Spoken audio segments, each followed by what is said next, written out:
প্রত্যেক শুক্রবার 2 রাকাত, একটা 25-এ মসজিদে ঢুকে, একটা 37-এ বাইরে। ঢাকায় কত বড় ডাকাত!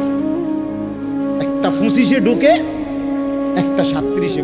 এই 10 মিনিটের মধ্যে, 20 মিনিটের মধ্যে গড়ির দিকে চাইছে মনে 50 বার। কারণ এই যে গুড়া কিরমি কামড়ায়,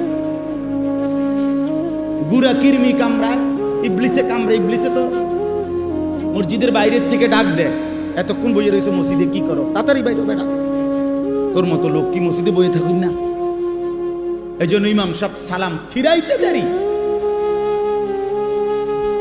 সাথে সাথে মসজিদ থেকে বাইর হয়ে যায়।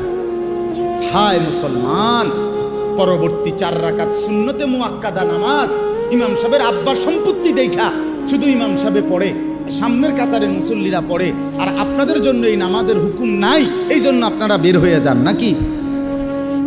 এটাই শরীয়ত? কথা বলেন না কেন? এটাই দিন? তাহলে এই 2 রাকাত নামাজ পড়া, শুধুমাত্র শুক্রবারে জুমার নামাজ, শুধুমাত্র 2 রাকাত নামাজ, এইটুকুই মনে রাখবেন।